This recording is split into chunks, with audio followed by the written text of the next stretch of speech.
Charles, while we're waiting, I don't know, did you get to see Shakur Stevenson's fight? Yes, I did. What do you think? Um, I think, I mean, definitely, he was definitely impressive. Sure. No doubt about it. I think that he was a lot more safer. He took a safer approach. That's what a lot of people are criticizing him about. I think Yes. he clearly was dominant. One thing that people don't realize, and I think this is where they should go to the rankings of the WBO, whoever the governing body. You should really go after them because those are the individuals who do the rankings, and it's not Shakur's fault as to what happened or how he get in with the ring with this guy. But I think he was literally leery of the opponent's right hand, which is really devastating if he got close enough. But I think he was just a little bit more safe, a little bit more cautious than people liked. And I think that very quickly, the way that people see young fighters or they believe them to be improving is when they are fighting in a dominating fashion, which usually means they are hitting them with some severe punches, causing major damage, or knocking somebody out. That to a lot of people proves to them that they're improving, but that may not always be the case because sometimes styles make fights and you do what you have to do and you have to work your way through the process of learning how to get to where you eventually want to be, which is a great fighter.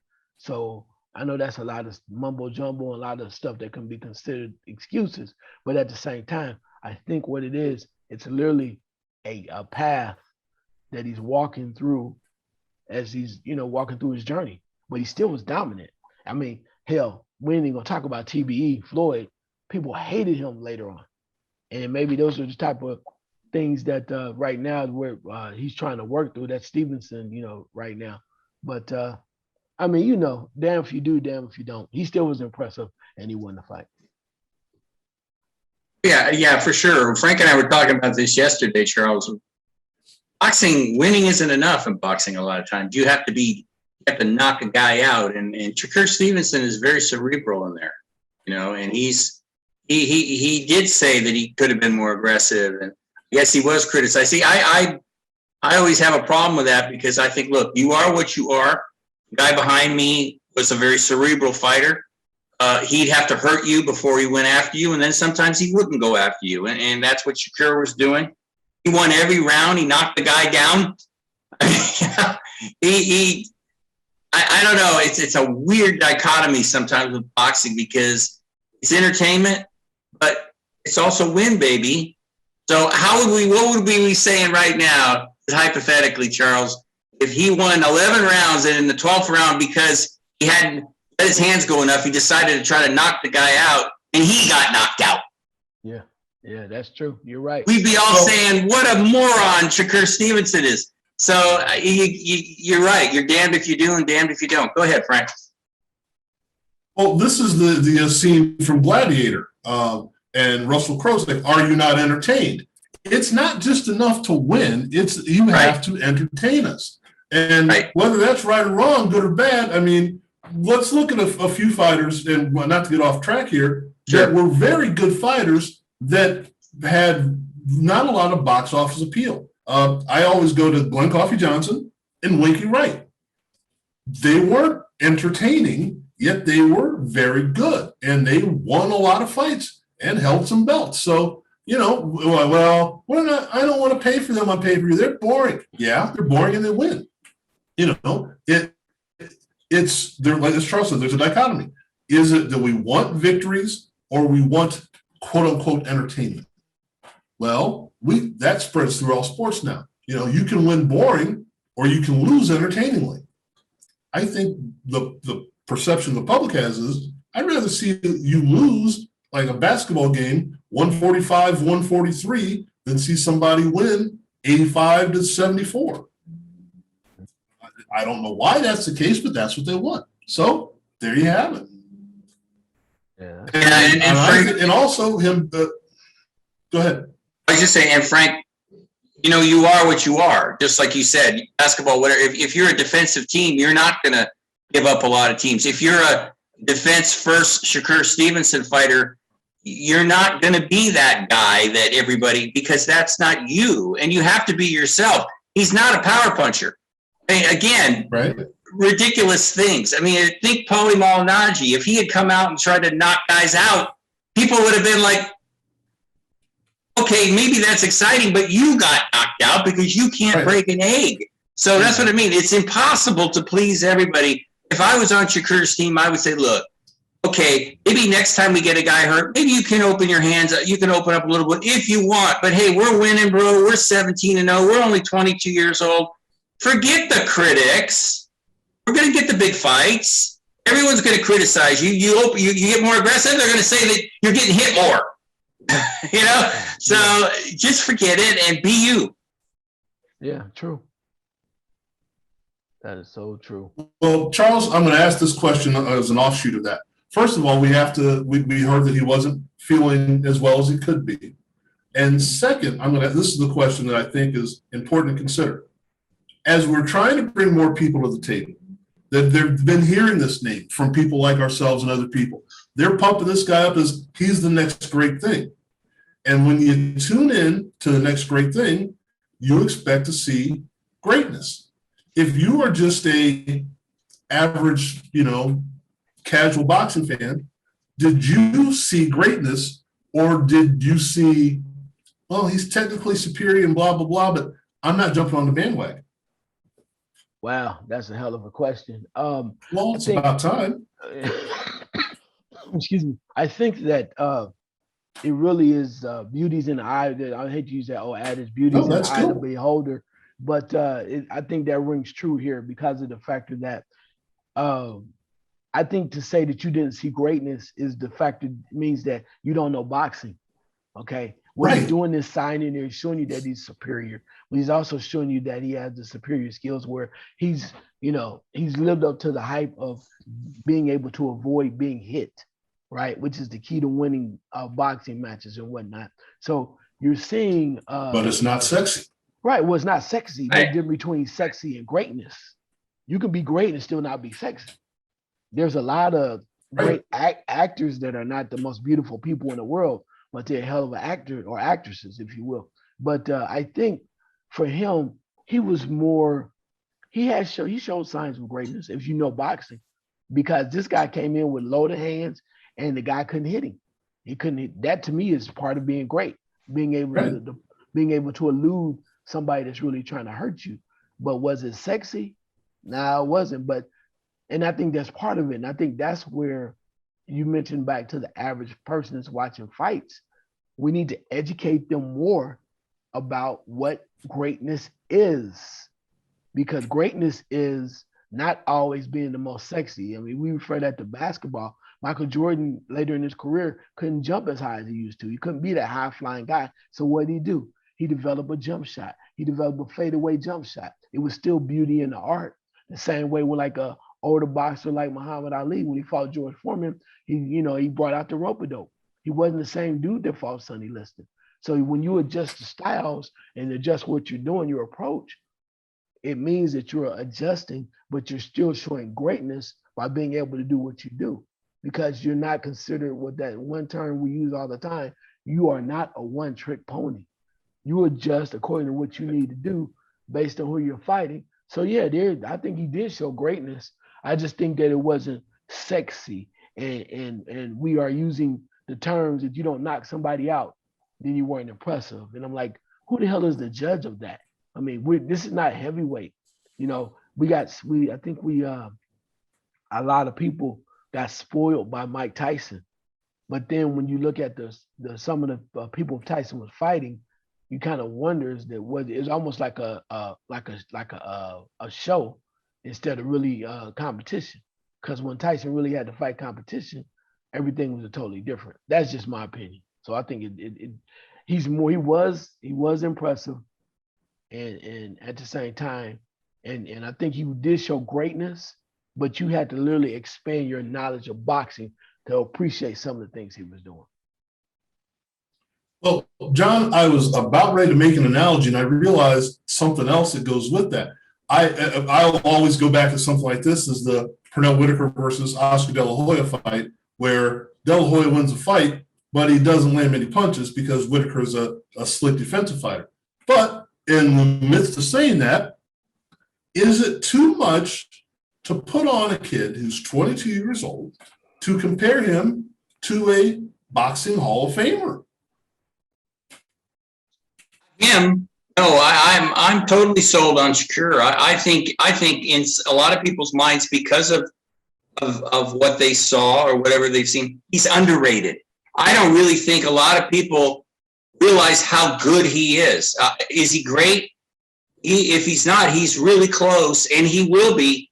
He's working his way towards it, and he's got so much natural talent that does not come along very often. What happened last weekend, in a way, could turn out to be a good thing for him or not, because he will probably be, he's very cognizant of the comments, unfortunately. And his next fight, I wouldn't be surprised if he tries to dazzle us by throwing a lot more combinations. And as he says, he gets hit, and people are going to be saying, "Oh, he's getting hit now." So he is what he is, and he's just a kid, like we're all saying. Let him be. And there is what I like what Charles said, because I think you've got two parties of boxing fans. You got people like us that really like the more detailed aspects of the game. We look at the footwork, we look at the counterpunching, and then you got the other people who think of it more as like a tough man contest.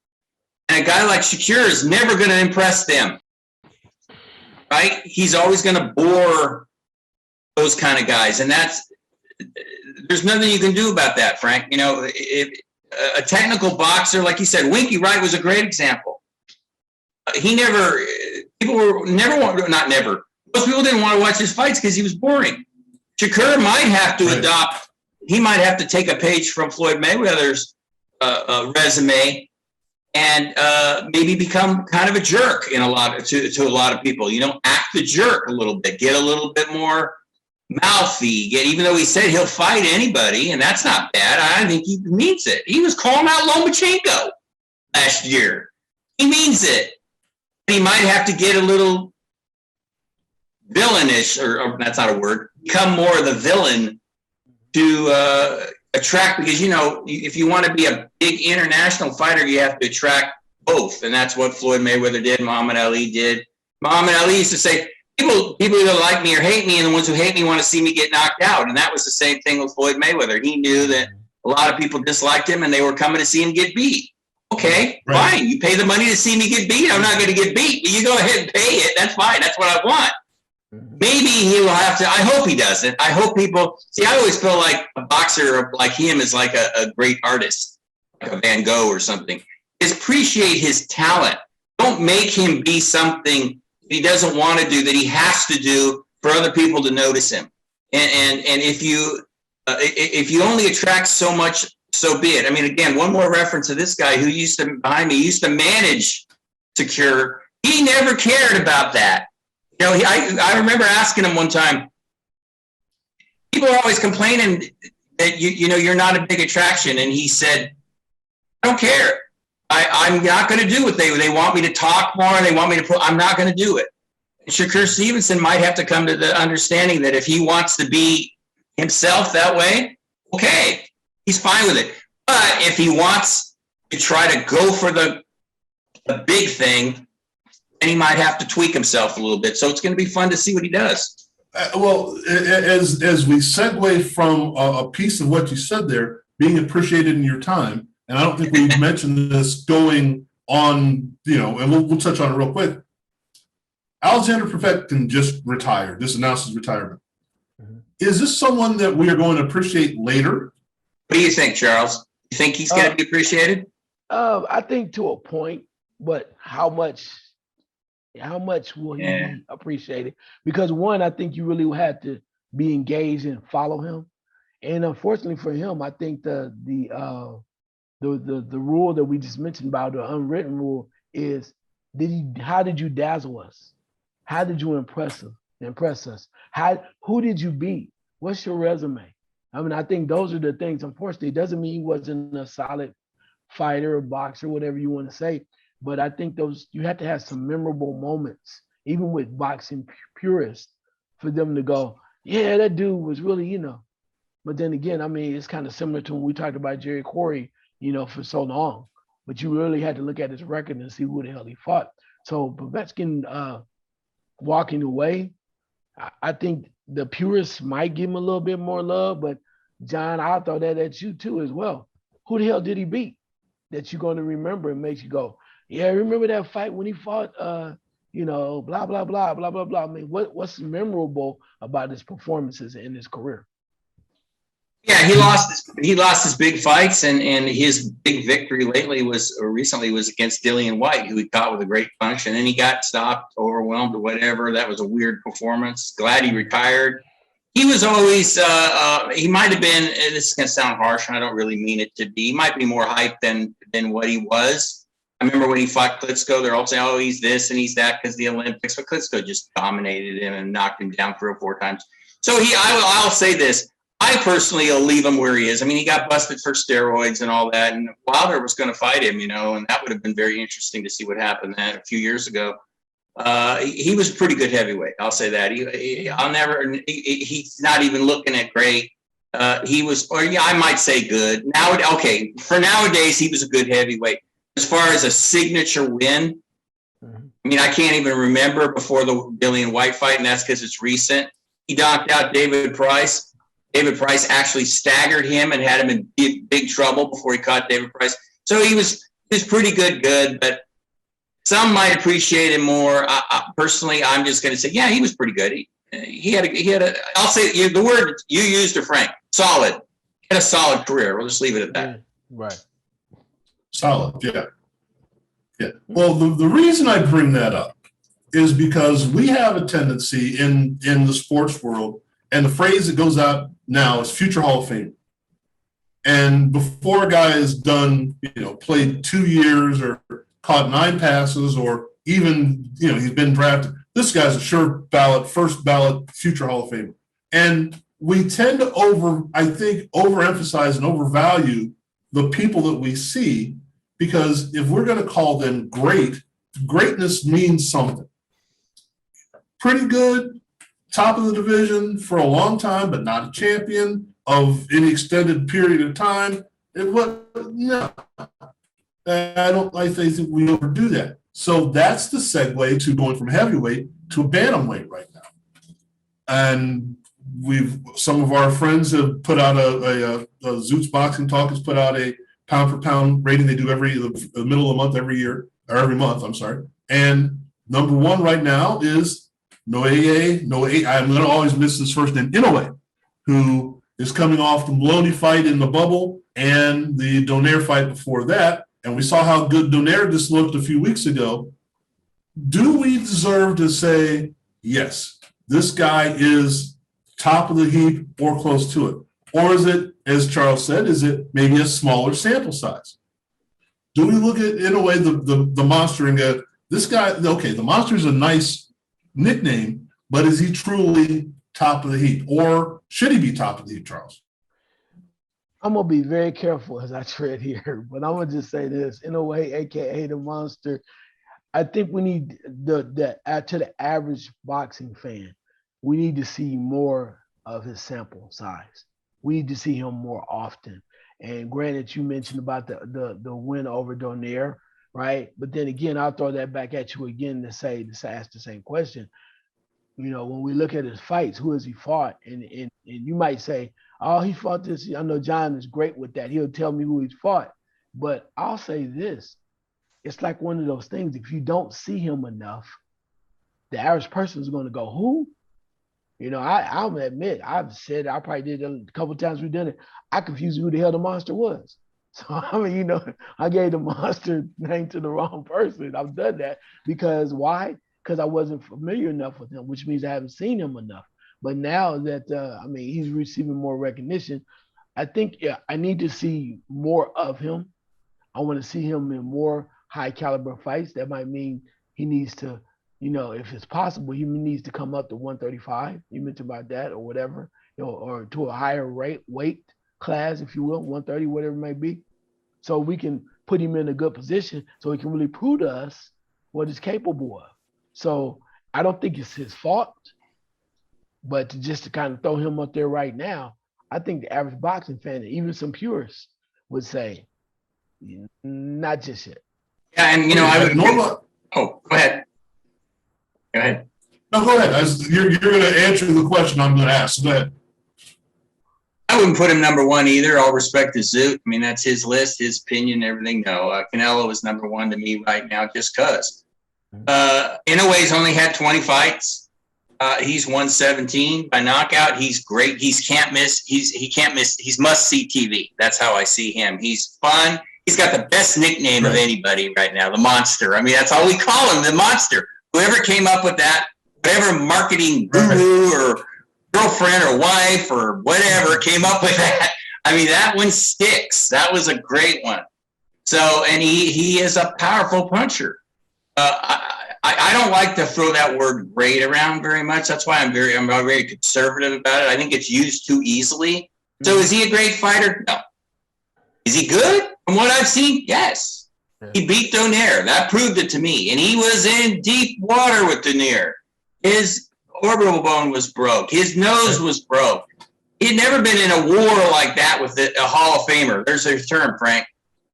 And he won almost every round, knocked him down, almost stopped him in the 11th, and won overwhelmingly, even though everyone was raving about Donaire, who deserved it, obviously. And this is the same guy, Donaire, who won a title again a few weeks ago.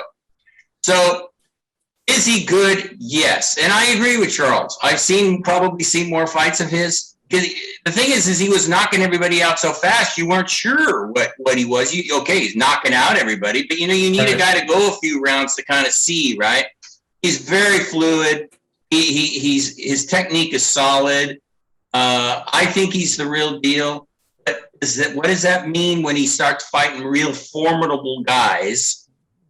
Then we'll find out what happens if Monster Godzilla will meet King Kong and then lose. Then we'll have that. But he's exciting. He's fun. He's fighting this weekend, as you said, Frank. Can't wait to see it. Fighting a guy, Filipino fighter, who's only lost twice. He's got 22 knockouts. He's a rangy southpaw. I think his name is Das Marinas. So, again, that's the Marinas, right? You don't want to sound paisano. You don't want to miss it. In other words, when Inoue fights, don't want to miss it. Well, Charles, I'm looking at it this way. I'm going to say months ago, I'm going to have to get the date right just off the top of my head. I think it was back in February. We had not seen Miguel Berchelt, however you pronounce it. We had not seen him really that often. 37-0, if I'm not mistaken.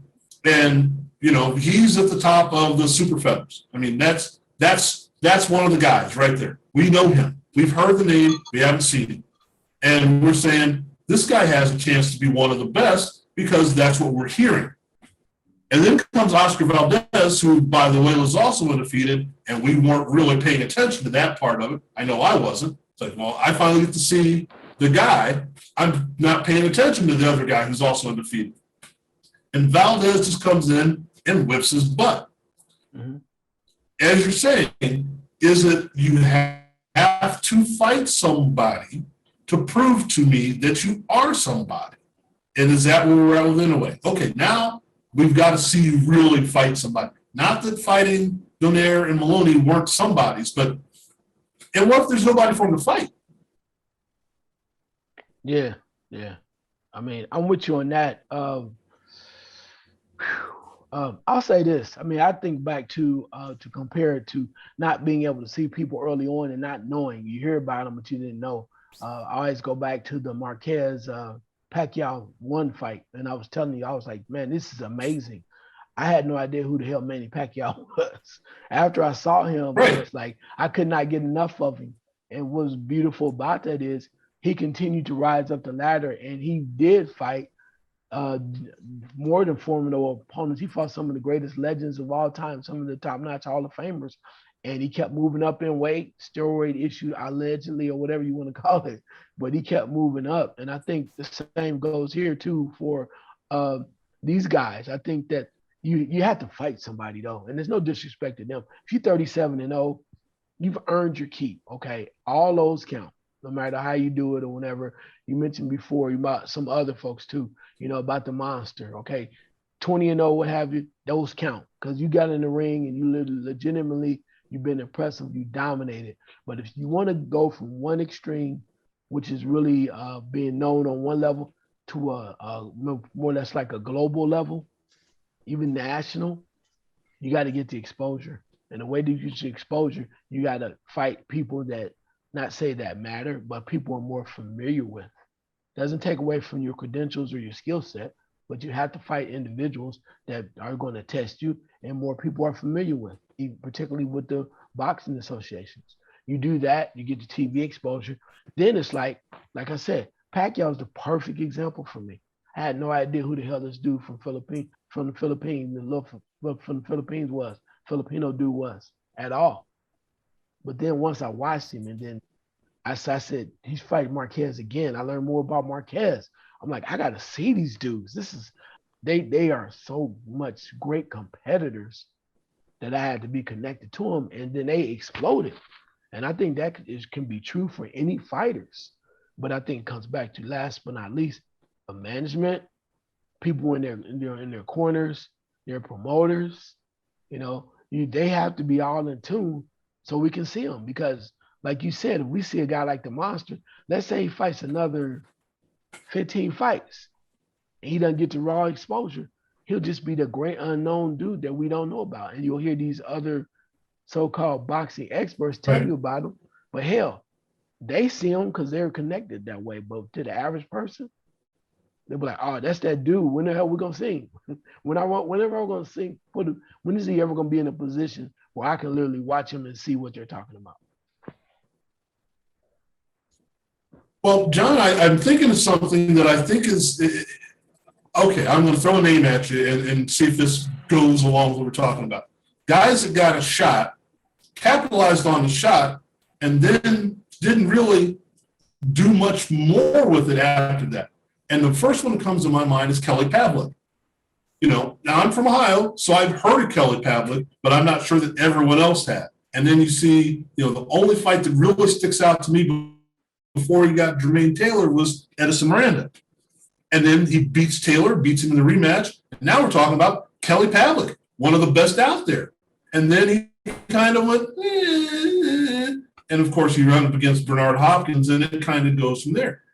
Is this the kind of thing where you're looking at the Monster or anyone else, how do you get there if there's no one to get there against? I mean, if you're coming from virtually nowhere, how do you sustain if there's nobody there? Well, maybe, we talk about the Monster and said he didn't have anybody really to prove his greatness against. That's a good question, Frank. And obviously I remember Kelly Pavlik, the Ghost, and he had a good career. I think he had issues, personal problems. But I never thought he was a great fighter. He was just exciting. Mm-hmm. There's that great thing. He was good and he was exciting. And he could punch. Yeah. So he beat Jermaine Taylor when nobody was beating him, and that was impressive. He knocked him out. And he beat him again. And then I think Hopkins pretty much lit him up, and that was it in a way. He was unmasked. I think it affected his confidence. He wasn't the same guy after that. It's in a way, I think you could compare Inoue to somebody, to me, even though he's a lot younger and they got him here earlier, because that's what they're doing right now, guys, is, they got him in Vegas again for the second time in a row. They're trying to get him that American exposure so you can say, look, I want to see this guy fight. And that's going to be the norm, I understand, is he's going to be fighting in America a lot. You don't want him to turn into a Calzaghe who got here too late. The exposure for Calzaghe was too late, where we're always going to wonder, well, why did they wait so long? Why did they wait? Right. You know what I mean? So he's only he when he fought Maloney, that was his 20th. I know Charles knows that. Oh yeah, I knew Charles would nod on that one. So it was only his 20th fight, and so they're trying to play catch up. I do. I think they want him to fight all the Americans that are good fighters, And that's how we're going to find out. I remember when Calzaghe fought Jeff Lacey. Jeff Lacey was going to knock him out. Jeff Lacey was a small Joe Frazier. Right. And after the Calzaghe fight, Jeff Lacey was nothing.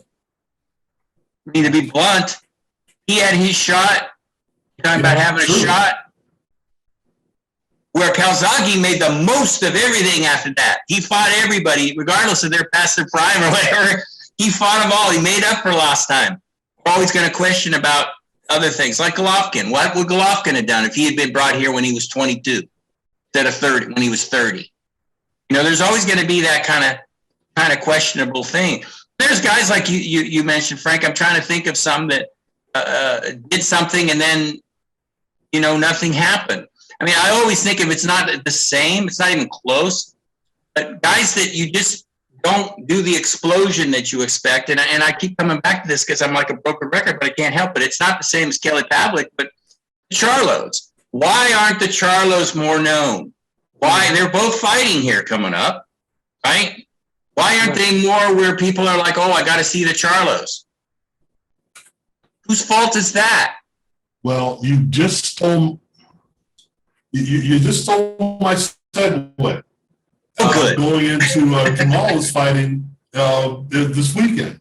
Yes. And if you didn't, and to quote someone who I shouldn't quote, if you didn't know, you didn't know. So we'll let Charles run with that.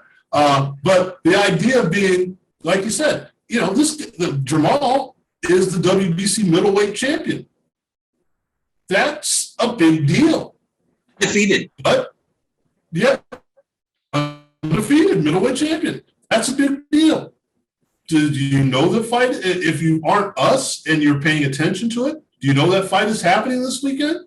No. And there's so many storylines to that. They've split away from them, both Charlos fighting at the same time, the same location, blah, blah, blah, blah. They're treating them more as individuals or want to be treated as individuals themselves. All this other stuff going on, you don't know. Charles, why, to go to John's point, why isn't this a big deal?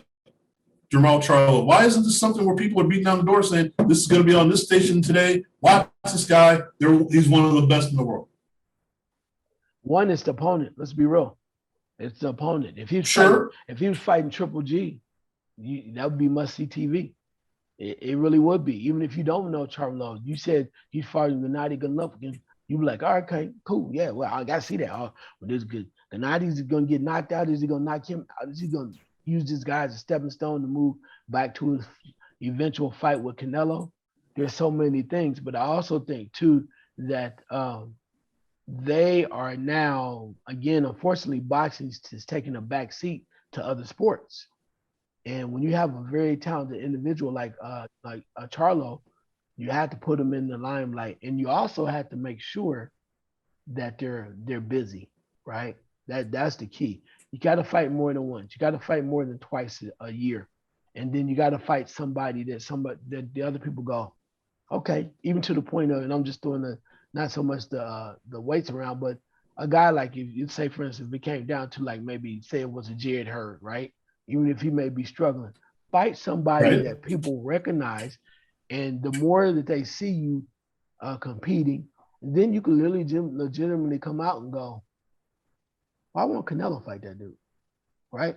That's how you build it. That's how you build it. You keep impressing by your resume, then it makes people wonder, well, you keep fighting all these other dudes, but this is a guy at 160 or whatever it may be that literally says he's showing you is the truth. And you ain't got to even talk to him. You just keep building the resume. And I think that's why we're not really seeing it. Because as John mentioned before, we've all said that we think that the Charlos career has been, their careers have been stagnated, if you will, because of the lack of oomph. You know, you saw some good fights that they won, but you go, you know, you just waiting for that exciting moment and against a quality opponent. And we really haven't seen it. We've seen some good fights from them, but you go, man, he fought Charlo. He fought Triple G. He fought, I mean, you saw the whole thing of the Julian Williams. I can go all back and forth, but we still need those marquee names so you can put it up on the top and go, yeah, these guys are for real. Well, but is that and I know we live in a world where we have to place blame someplace anymore.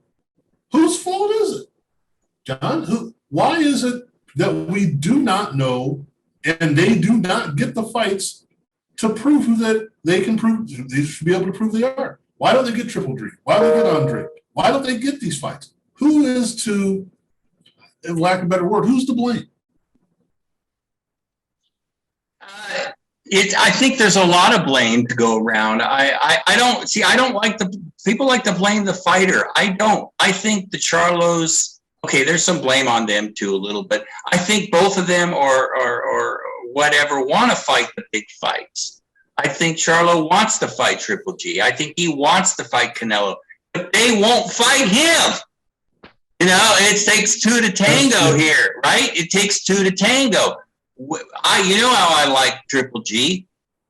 Where is he? We're going to put out a missing persons report on Triple G. You know, AWOL, where is he? I'm sure he's working out and doing all that, but he hasn't said anything. Jonathan Banks hasn't said anything. I still think that he's waiting on Canelo. I think that he's not going to risk anything. He might fight the Japanese guy at the end of the year, and then he'll get Canelo, and then he'll retire. So maybe that's why he's being so quiet. He has no interest, in other words, in fighting Charlo. Canelo has mentioned him a couple of times. So I read that Charlo said today, look, I'm just going to keep fighting and winning, and the fight will happen with Canelo or Triple G. Maybe that's the best attitude because he tried to be a little mouthy, like we said, and that didn't work. People were mocking him after that. So I don't know. I really think it comes down to who you want to fight, who's going who could fight you, and if Canelo won't say yes, what are you supposed to do, right? You're going to wait around the rest of your career for him? So the blame is did his promoter not do a good job in promoting him? I think that's true. I think they never really quite highlighted his talent, but this could be a Shakur Stevenson moment too, going all the way back for a moment. Charlo is 30 years old now. All this talent, he's still waiting. Right. See? So Shakur could go, man, look at that. I might have all the talent too. Do I want to be still waiting when I'm 30? Won't happen with the smaller guys, but just as an example of what can happen and the way boxing is run, I think it's extremely unfortunate because those guys, both of them, have never really got the credit they deserve in my book. When I hear people, he's not that talented, I'm like, what? Have you really watched him fight? He is talented. What are you talking about? So I think the blame goes to the promoter, to his manager, and a little bit to Charlo, but I think, and major league to Canelo and Golovkin and those guys that Munguia, whatever, whoever you want to throw out there, they won't fight. They don't even mention them barely. What does that say? What does that say? Right. To me, that's respectful. It's also doesn't help the game or their careers. Right. You know, Charles, like, what do you say? And that kind of brings us to another thing here where we'll kind of tie up the show here. But the guys that get... No, go ahead and finish. I was just going to say, I don't even remember what I was saying. Just there's been a delay, so that's why I jumped in. Yeah, go ahead. You're the host. Well, it kind of brings to mind to me where if the chances don't come on that often, as we were talking about the Monster, we were talking about a few other people, what does your career end up being? And we have someone who's fighting this weekend who was in that category of the guy that you haven't seen, but you have to, you've got to fight. And then he didn't fight him. And then it kind of went, he got a couple of decent fights. He got a fight against De La Hoya. And then he goes up against Sam Solomon later in his career. Talking about Felix Sturm. Felix Sturm is 40 years old and is fighting this weekend. And you're like, well, he was, once in the, middleweight conversation. But it was the, who have you fought? What have you fought? Do you get a chance to fight somebody? Whenever we were talking about, this guy has a belt here, this guy has a belt here, Felix Sturm's name always came up, but no one would fight him, or he couldn't get a fight. He didn't want to come over here. They didn't want to go over there. Charles, is it something where if the Charlos and other people don't get the shot, excuse me, we're going to be looking at them in another 10 years and saying, remember, they were just like this guy, like Felix Sturm, like they were looking for a chance and never got it. I mean, perhaps you could say that, but if I'm the Charlos and them working together, I'm doing what I had to do to clean out the divisions, right? I'm doing what I got to do. So I'm removing any type of excuse. And if that means I got to move up to bust some heads and get some more excuses, then so be it. But I think that's what that comes down to. I think the part of the responsibility, I won't say the blame, part of the responsibility is on the fighter, because now it's like you can trust your team. But if the needle's not moving the way I want it to, damn it, I want to fight somebody. I mean, we talk all the time. Everybody talk about Floyd and blame Floyd for not fighting Pacquiao. But it was Floyd that went to Pacquiao that said, let's stop this BS. Not just because, I'm trying to do this. I think we can make a lot of damn money. And the other people, these promoters or whoever managers are in the way. Let's get this done. You want to make that? I think we're going to make this amount of money. You're going to make this money. I'm going to make it. Let's make it happen. So that's business sense. And I think sometimes a fighter has to force the hand. Say what you want to. We're looking now at with Terrence Crawford. Now is picking up the scraps. He's so desperate that we seen he was possibly going to move up to fight somebody in a higher weight class because he can't get the fight he won at 147. You guys can talk about Arum and Bob Arum and all that too. So you see that too, but you have to step up and you have to take what's available and you have to push the envelope and force your promoter to step up. I say this very quickly, if I'm not mistaken, or correct me if I am mistaken, Teofimo Lopez, right? Re-signing up for another contract, right? For 2 years. And something must have come across that made him go, okay, now they know what the hell I'm trying to do. Now they see my vision, because there are so many options when you're a free agent, a la Canelo, that you can do what the hell you want to, and they wish they had you. So the fighters have a lot of, to get back to the point, fighters have a lot of say. They just have to press it a little bit. Everybody's comfortable trusting the big Bob Arums of the world, whoever. But sometimes you got to say, look, man, I've been waiting. I'm 30 years old, Charlos. We need to make something happen, because it may not be against Triple G. It may not be against, against Canelo, but there's somebody else out there. Somebody's running their mouth. I'm trying to think off the top of my head. The one guy comes to my mind out in New York that fought Triple G, John, lost to him, and then lost to Canelo too. Wow, can't even think of his name. Junior moment. Huh? I mean, is he European? European fighter? No, he's African American. Jacobs, Danny Jacobs. Yes, Jacob. Yeah. So it's like, okay, Jacobs is always saying he's ready. Sometimes you need to step up and go, are you ready, or are you a has-been now? I want that fight. He's fighting light heavyweight. He's probably going to fight light heavyweight. But even if he came down a little bit, maybe he would drop down if he could to bring the 168 to fight a Charlo, right? Maybe he would do that. And I'm like, it might be rough, or Charlo, however, they meet at a catch weight. Regardless of the fact, whoever it is, I'm saying I need that fight, because I need to show you before time runs out on me, as Frank said, that I'm ready, and I need that opportunity. And then maybe the media or maybe the fans will go, all right, quit running, man. Quit running. So let me say, can I say this real fast, Frank? Frank, can I say this real fast? Good. It's just, I think what you made is an excellent point, Charles, but with Floyd and Manny, let's use them as an example. Manny was on the same page as Floyd. Sure. He said, if you're Charlo and you're trying to get Canelo, and Canelo's going, yeah, I get that. What do you do? Right? What do you do if he's like poo-pooing you or going, who's this guy? Oh yeah, I'll fight him, whatever. You fight Andre. See, that's what I would do if I was Charlo. I'd say, look, we're both right there. We both want Canelo. Let's fight.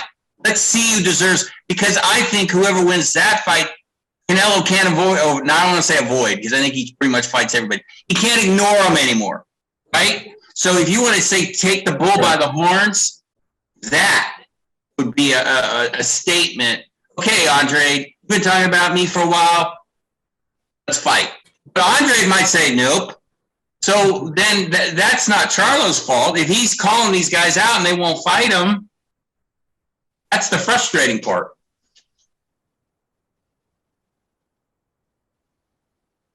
It is. Yeah. You're absolutely right. This may come off, it's our show, we do what we want. But understand that it used to be the only way you could call somebody out was you would go to their fight and be introduced in the ring and say, hey, you're Rocky Marciano and I want you, bring it on. And the number one contender from blah, blah, blah, blah. And, now you can use social media, or you could appear on this show or a show like this and say, hey, talk to somebody at Max Boxing and say, I have an idea here. I'm not ducking anybody. I would like to fight someone. And I don't know if calling them out is the right way of putting it, but saying, here's my agenda. This is what I want to do. So it's easier to let your concerns be known than it ever used to be. Yet it still doesn't seem like, and this is why we say it may not be the fighters. This is why I say it may not be the fighters. It's got to be the people controlling the purse strings. Because it seems to me that the fighters, if they're genuine and sincere, they're saying what they want to do. I want Triple G. I want this guy. I want Teofimo Lopez. I want Lomachenko. I want him. They're saying it.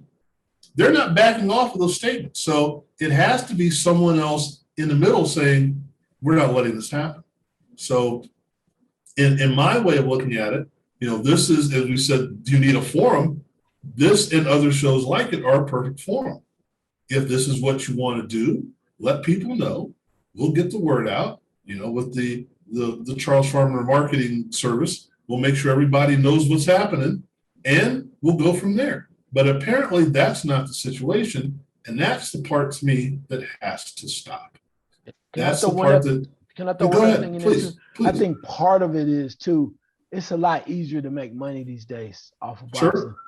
So you don't have to have a marquee fight. They'll throw you on TV and you'll get that. You get your little purse or whatever. You can fight guys. It's not required. Now, if you want the big pay-per-view money, yeah, but you can fight on the ESPN. You can fight on the Zone. And they'll pay you whatever the money they pay you. Right. It's easier to fight these other fights that nobody really is familiar with, and you get a paycheck. And if you can do that 3-4 times a year, your life has not really changed because you're still able to live your lifestyle. There's no call for it. So the calling out anymore or going to a guy's fight and saying, you know what? I told you, you're scared if you were this, blah, blah, blah. That doesn't happen anymore because guys they're full, man. You gotta have some hungry dudes, man. Everybody's eating at the buffet, bro. The buffet's open up again. Everybody's eating the buffet. Everybody's full. If you hungry, you do what you gotta do to try to make fights so you can get the opportunities that you're looking for. But isn't that to say the same? I'll get you a second. Isn't that the same thing to say? I made it to AA baseball and I'm satisfied, or do I want to play in the majors? I didn't make it to the NBA, but I'm playing in Sri Lanka or Portugal. It's not that I don't have the desire to get there. If you're stuck there, you don't have necessarily the ability, the talent. But if you're someone on the level of a Triple G, are you playing in Italy playing basketball? Or are you trying to get to the NBA and play in the league? See, that's the thing that I agree with what you're saying, that you can make a living. But if you really have the desire to be one of the best, you got to go stare down the best. Go ahead, John. Yeah, and that's exactly right. And I just, interestingly enough, wrote an article on the airplane about it. It's not these guys, but it's about Joshua, because Eddie Hearn, who we pretty much liked, was moaning and groaning about Anthony Joshua probably having to fight Usyk because he's his mandatory. And boo-hoo, Eddie. I mean, that's what it's all about.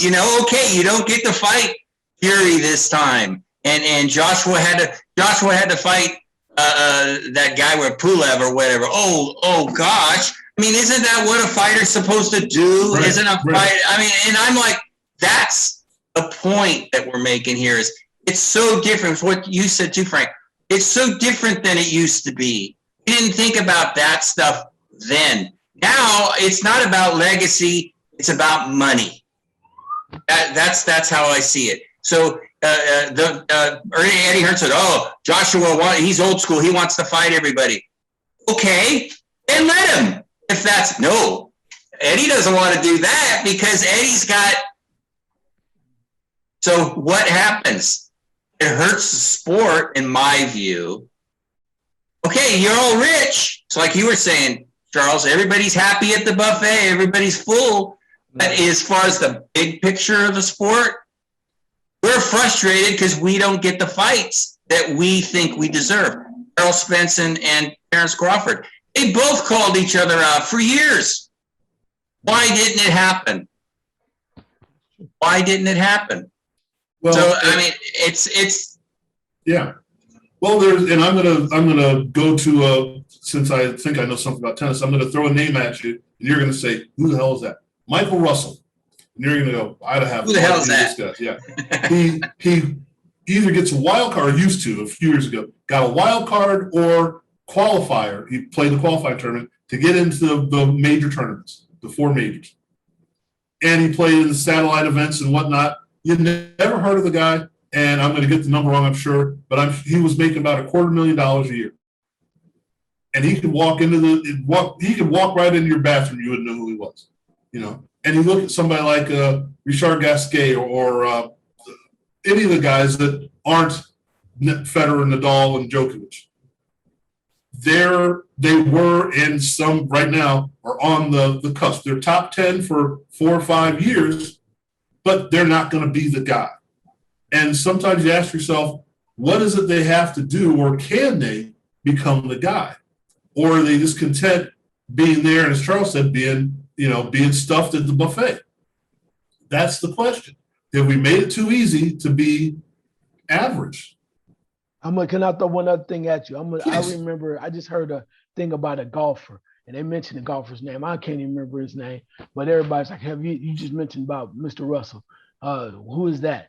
But then they were mentioning about this golfer, and he never won a PGA tournament, right? Never. But in the last year, the dude was winning he was finishing in the right area. You never heard of this name unless you're a golfer and golf enthusiast. Dude made $20 million. Exactly. Yeah. $20 million last year. And they're like, what was his name? All you need to know is he made $20 million. Even if you did $20 million a lot on the PGA Tour, for a lot of people would kill for. So yeah. I go back about a decade or so, Paul Stankowski. It's a name that stands out, but you wouldn't know Paul Stankowski if he's walking down the street. But he made the major events. He made the draw. You know, he finished top 10 a few times, maybe top 5 a few times. You know, and he's walking around with a few million in his pocket. So yeah, and that's something we can tackle another time. I know we had to get out of here at a certain time, but there are other things to factor in that maybe we don't factor in. So.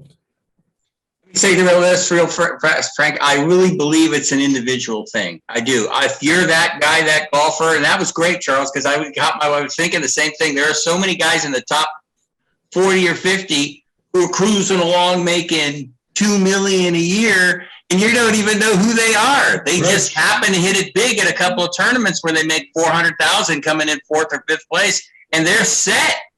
I mean, and so there's a part of me that says, "Wow, what a living."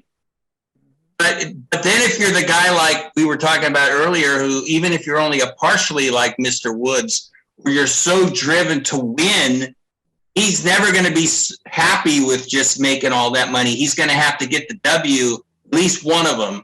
And I think that's what comes down with boxers too. Some of them are okay with cruising along, making the big money, but then the other ones who really want to live on forever, they want the big fights. Floyd Mayweather, Manny Pacquiao, Muhammad Ali, Joe Frazier, George, they want to fight the best guys. That's important to them.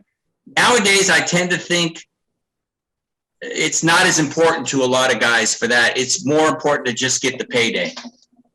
Yeah, just my opinion. Agreed.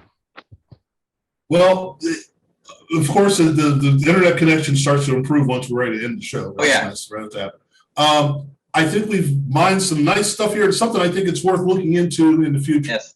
Because there are a few things that I think that we tend to see as boxing fans that aren't there and we as boxing media know about. So let's let the people know about that. Again, thank you, gentlemen, for being here. For people who don't know, Charles is on World Tour number 3 this year. So he's out back in the Pacific Northwest seeing what's going on. John just came back from his excursion and uneventful flight. So I'm going to take a trip to the refrigerator and get a glass of water. Thank you very much, folks, and enjoy yourselves. Take care. Thank you.